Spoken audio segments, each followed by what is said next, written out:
and welcome back, where I'm revealing our project for this year, and it's a little bit different to what we've previously been doing. Why perchance does a racing driver need a Land Rover Defender 110 XS of the 2013 vintage? Well, that's a good question. It's a very, very good question. We end up with quite a lot of gear when we're heading around the country doing our classic racing business.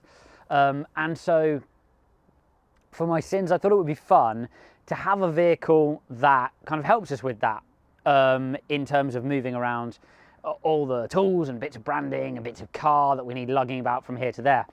And I needed something that was both in keeping with the kind of classic visuals, if you like, of the team, but also something which eventually will work. And the hope of it is that it will work. And I've ended up with this, which sort of works. Come and have a look at it. There are a couple of bits of advice out there from the world of YouTube, which is pretty much where I did all of my searching, as to what to look out for on this. Minimum modification, a crawl ground underneath it, and it is super clean and lovely underneath. Not too battered, not too bruised. I'm pretty happy with that, and very, very little has actually been changed. Come and have a look inside. I mean, right, so when you buy something like this and you go to the Cotswolds, where I went to go and get it, you realise that it's probably been lugging stuff about and towing stuff. And that's kind of what these agricultural vehicles were for, right? Especially, I mean, this is a utility version. It's a panel back. It gets used for that kind of thing. You can use it with the seats up, and you can use it with the seats down, to, as we mostly will, to take our stuff around. But the joy of this one is that in here, it's not really that old. All of this mostly works. It's a bit kind of stiff and notchy. God, how nice is it, look, to have a button to press and change the various settings. Someone's had an anxiety problem and an extremely strong thumb here. Don't know what's going on with that. But basically, although it's sort of a bit tatty in here, you can tell that the battery access has been well utilised underneath this passenger seat. More on that later. But it basically works and functions and pretty much looks like a car. Steering, not quite straight. It's had a bit of a bump on the left front suspension at some point. When you look at it, the left front kind of toes out a little bit in comparison to everything else. So either it's worn a bush out, or there's something in the left front upright which is not quite square. I have 2 keys for it, or I theoretically have 2 keys from it, from the lovely lad who sold it to me. Let's call him, we'll give him another name, let's call him Bob.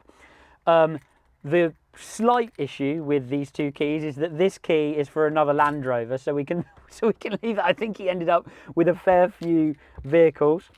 Light didn't work when I bought it. Had to take it straight to the garage and get it roadable to get it up to where I am now, in sort of the British Midlands.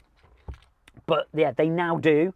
They had to connect basically the light switch behind the dash here, and there's something going on in this sort of console, because starting this thing with the immobilizer is a bit like a sort of, you know, war with the machines. We imagined we were going to have a war with the machines when AI eventually take over the earth. I, in fact, am embroiled in one right now, trying to convince the immobilizer of this Defender that I'm not trying to steal it, and that is a day-on-day battle I'm having with this. What we are going to do with this car is use it, and I mean like really use it. This is not a project car. This is not a car for fun. I'm not going to celebrate when it breaks down and have like a great excuse to shoot a whole load of of smoky content while I try to work out which bit's leaking on the side of the A1. This is going to be our working vehicle for the year, and for that reason I'm going to take it to my very good friends who I drive for around the place, Jaguar Land Rover Classic, and get this thing to something that works day in, day out. We are not going to spend hundreds of £1,000s on it. We are not going to put a V8 in it yet. But we are going to make sure that it's something that actually does its job, and gets our kit where it needs to be. I reiterate, it really does need to work. The whole program will rely on it working. Secondly, I'm going to be driving this thing, but so are many others. So me sitting by the side of the road with oil pouring out of it, or an overheat or something, or a battery dead, I can probably deal with. One of the people that's going to be driving this machine is the operations department, otherwise known as my lovely girlfriend Amber. She's braved the Landy to help me out while I'm trotting around the world doing Formula One presentation. So I want it to be absolutely right, and so I'm going to take it to Land Rover Classic, and we're going to try and figure out what's going on with this thing and see what it is that I've bought. Sometimes starts, sometimes doesn't start. We've done this a bit the wrong way round, haven't we? But interior, you've got the idea. A bit grubby. It was actually clean. To be fair, it was actually clean when I originally got it. A little bit of corrosion on the back of the, what do they call them? Door steps? I don't know. Dent. All have those because the door opens too far. Resprayed part of the windscreen, which rusts, and it's fine. It's been done, but it's fine. Dent. Yes, it's growing an ecosystem slightly on the front bumper. We're going to leave. So the aesthetic of it, I'm not sure about all of that. We might put some LEDs in because it's like driving behind Harry Potter's owl holding a candle at the moment. But it's we're going to leave it relatively stock. It's going to be a bit of a sleeper car. Cool, really cool knobblies, but quite narrow knobblies on it at the moment. We're going to go for some BF Goodrich, big old, proper overlanding tyres, so you can hear me howling on the motorway for about a mile. I don't know, I think that's probably just it at some point having hit something not very hard, but that would make sense because this tyre here has toe out, and I've been fishing around in the wheel arch to try and see what's bent, but I think I'm going to have to get it up on jacks. It's going to be really interesting actually when I go and see the Range Rover guys, because something in here is bent and I'm not sure what that thing is. Anyway, I mean, probably put new ones on. They're about £4.50. All of this can trim up and look nice. They've promised me some seats, which I'm very happy about, and the back's lovely. Brundle Motorsport branding, definitely going here. Got to represent. Again, a little bit of corrosion underneath, but everything's sort of surface rusty, but not too bad. Might have to I don't know.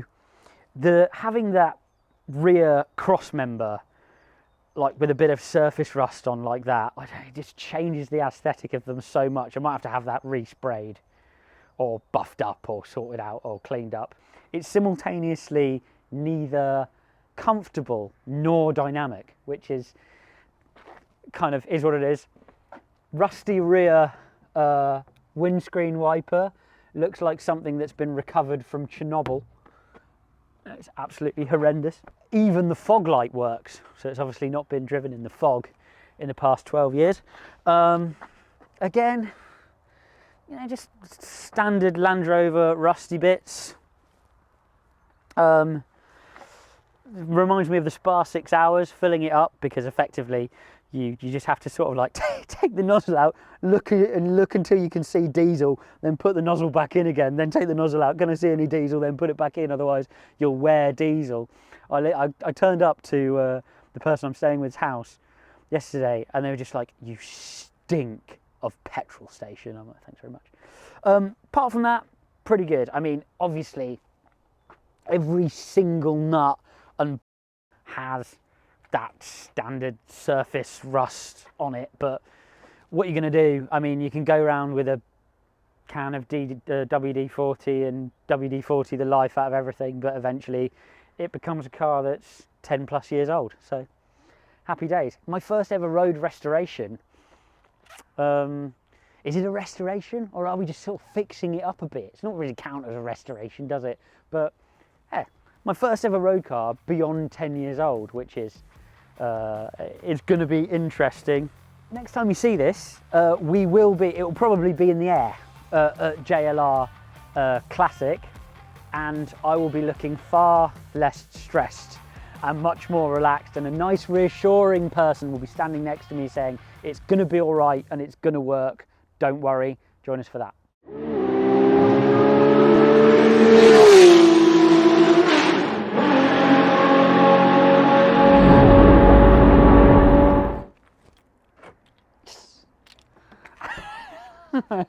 It's the little wins.